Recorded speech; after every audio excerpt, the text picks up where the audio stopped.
Друзья, такой пасмурный день, а у меня на сердце вдруг солнце заискрилось. Я встретила своего уважаемого давнего друга.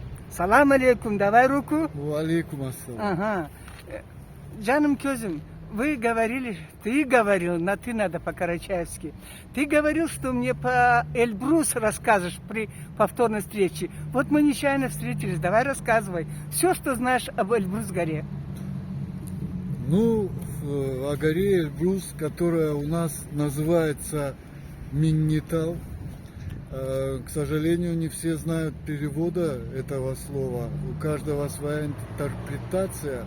Но на самом деле в тюркском языке слово «минни» обозначает вечность.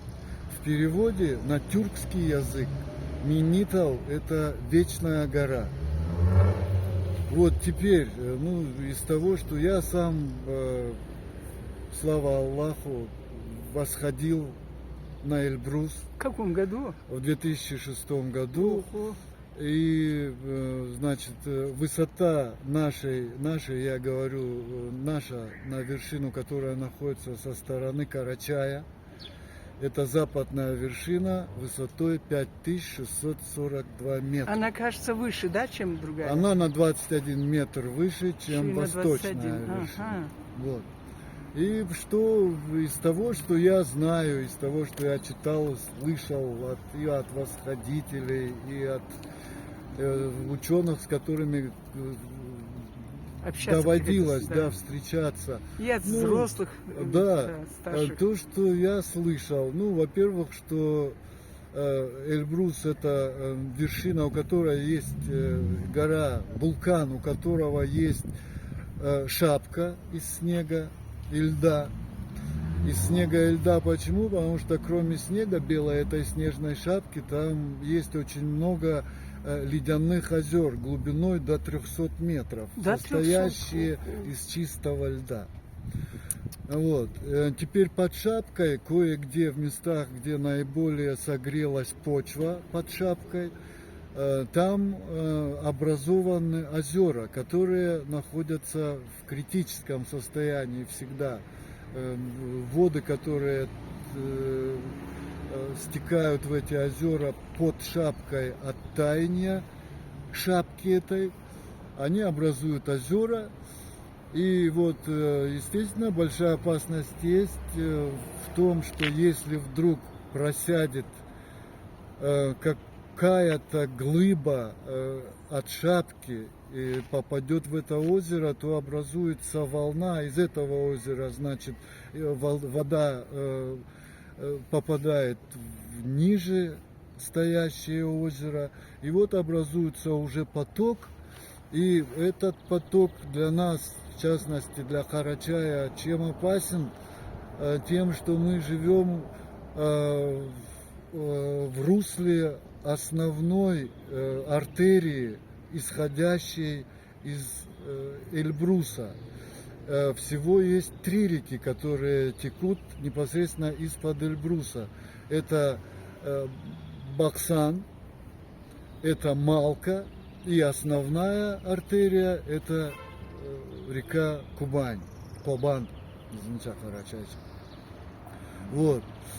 И так вот, говоря уже о потоке, который может образоваться в связи, пусть это будет небольшое движение самого вулкана, это малое землетрясение, при котором может просесть пласты сдвинуться, пласты, да? Вот как-то пласты снега могут выплеснуть в верхних озерах, которые находятся под шапкой воду. Вот они могут образовать большой поток, который, как я слышал, где-то я это и читал, вот этот поток изо льда, камней, деревьев, воды, он движется по руслу реки Кубань, в русле которой мы живем, со скоростью 300 и больше 300 километров скорость. И высота этого потока достигала 40 метров. о чем говорят скалы, обтесанные в наших вот По ущелью, видать, непосредственно да, ущелью. да. Особенно с Джигуты, Кумыши, вот там Да, вот все скалы да, обтесанные. да. Это, Как стены они. Да, в народе некоторые говорят, что эти скалы образовывал ветер, но вы сами, наверное, все понимаете, что образованные ветром скалы, они бы были более гладкими, более, как сказать, отшлифованными. Да, да, Но да. вот этот грубый поток, вот он творил раньше, лет, как говорят, еще раз повторяю, лет 600 назад. Последнее такое было движение Кубани. Вот они образуют вот такие скалы. Но что еще интересного могу сказать? Вот наша сторона, с нашей стороны, со стороны Карачая, если смотреть на Эльбрус, чтобы, ну, смотреть, скажем так, со стороны дороги уже ближе к Пятигорску, там, где видны обе вершины и седловина, и когда правая вершина, когда мы смотрим со стороны Пятигорска, это вершина, находящаяся на территории Карачая, которая повыше. С левой стороны от вас будет вершина, которая находится на территории Кабардино-Балкарии, где живут балкарцы. Вот. Теперь, если смотреть на нашу сторону, с правой стороны, то вы увидите, как от вершины уходит плечо и есть небольшой такой обрыв. Издалека этот обрыв, эта скала, она смотрится маленькой, на самом деле это отвесная, отшлифованная льдами, падающими сверху, скала высотой 700 метров, которая имеет категорию сложности в альпинизме 6Б, а 6Б это самая высокая, самая трудная категория. Ну, для примера скажу, что есть такая в Гималаях гора, она называется К2. Эта гора называется гора Убийца, на которой, ну, грубо говоря, у нее очень большой процент смертности. Там, если я не ошибаюсь, каждый четвертый из восходителей умирает. Погибает, да. Ну, Так вот, наш Кюкюртлю, он имеет такую же категорию сложности. Кюкюртлю, еще раз скажите, кто это, что это? Кюкюртлю, вот эта скала называется, это место Отвесная скала, называется. да? Скала. Кюкюртлю. Кюкюртлю. А ну как перевод? Кюкюрт. Это свинец или В олово? карачаевском языке это сера. А, сера. Сера. Вот Кюкюртлю назван так, потому что всегда на нашей стороне запах серы, потому что в основном все газы в таблице Менделеева не имеют запаха. Если я не ошибаюсь, только сера имеет специфический запах, который различим человеческим обонянием. Ты смотри. Вот.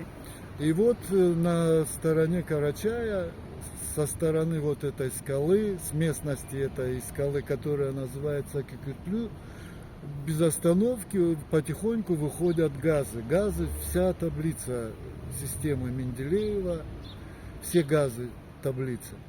Вот. И я так скажу, я сам поднимался на Эльбрус, и когда ветер дует со стороны Карачая в сторону Балкарии, и вот если люди восходят со стороны Балкарии, Сазал, то группы часто разворачиваются назад, потому что дальнейшее восхождение невозможно из-за запаха, из-за концентрации газов. Вот. Ну, что еще можно сказать? Сказать можно про то, что шапка Эльбруса, она достигает, если я не ошибаюсь, от 30 метров до... Есть места, в которых шапка достигает, ну, скажем так, 70-80 метров.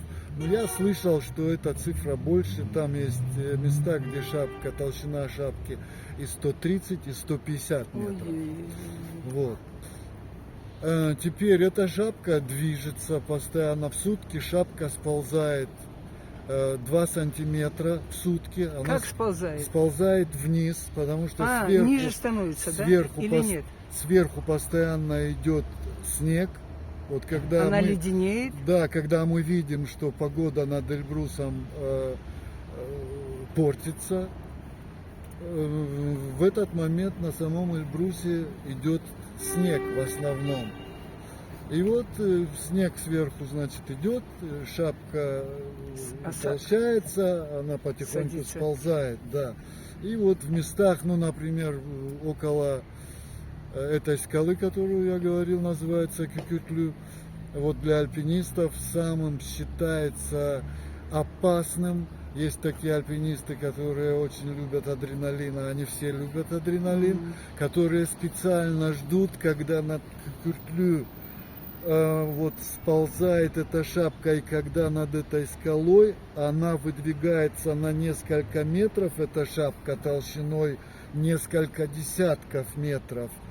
И вот когда она достигает критического размера над скалой, она обламывается и летит вниз вот эти глыбы прессованного льда и полирует эту стену. И вот поэтому для альпинистов, ну, например, там и так очень тяжело подниматься, потому что тяжело это в плане чего? Там постоянный камнепад, там постоянный ледопад, там высота такая, что мало кислорода.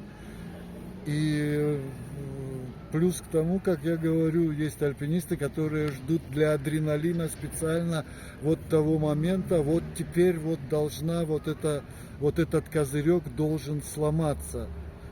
И вот они в этот момент поднимаются, чтобы, грубо говоря, было, скажем так, поопаснее. Да. Вот. Ну и что сказать? Скажу от себя, что в нашем народе отношение к этой горе, к этому вулкану. Величественной горе. Да, очень почтенно, мы очень почитаем этого, как мы называем, старца. Кормилица, да? Вот так Да. подумать, Эльбрус гора, кормилица. Сколько орошает по пути, да? в море? Конечно. Сколько орошает, сколько людей набирает Конечно, воду. из него вытекает Кубань, которая питает сколько народов, сколько республик, сколько... Краснодарский край, Да, вот местность. Ставропольский край, Карачаево-Черкесия. Конечно.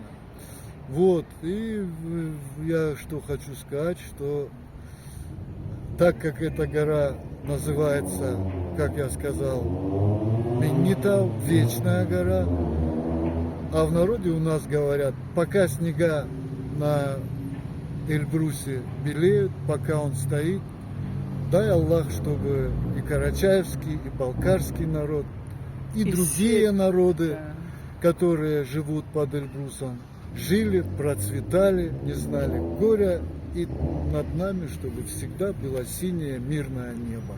Спасибо. Очень хороший, как сказать, вот, хорошее обозрение вы сделали от души. Спасибо большое. Откуда у вас эти познания? Вы читаете много? Или же вы очень любите туризм и поэтому все знаете? Ну, наверное, из-за того, что я люблю горы. Я с детства ходил в горах. Наверное, этому и способствовал. У меня был сосед, который мастер спорта. Кто это? По альпинизму. Он сейчас живет уже не в Карачаевске. И вот с детства меня таскал по горам. Вот эту любовь. Назвать нельзя? Если нельзя, не любовь, надо. да, Ну, не я надо. не Хорошо. буду называть. Он привил ко мне, наверное, с детства. И я до сих пор, вот у меня всегда стоят в углу, хоть мне уже 60 лет, но в углу у меня комнаты стоят лыжи, всегда готовые к склону. Как на Вот экскурсии. я всегда, у меня стрелка показывает вверх, чего желаю всем мужчинам. В Спасибо. особенности стрелка у горца должна всегда показывать вверх. Спасибо большое, спасибо. Мне очень понравилась сегодняшняя встреча с вами, с тобой, дорогой мой друг. Спасибо большое. Пусть процветает, пусть растет Эльбрус, пусть дарит нам свою влагу, свое вот это вот достойное золото. Сколько воды течет, это столько тонн золота, сколько, я уже говорила еще раз, сколько людей разных национальностей, разных краев, областей, республик питаются им, питаются им, не обязательно им воду пить, но от него орошают поля Кубанью, орошают сады, а мы пожинаем плоды Кубани. Пусть в веках течет наша Кубань, и процветание в веках людям нашей большой России, а также всей планеты Земля. Люди когда-нибудь научимся жить в мире, правда? Миру мир. И вот таким джигитам, как он, слава, инкогнито.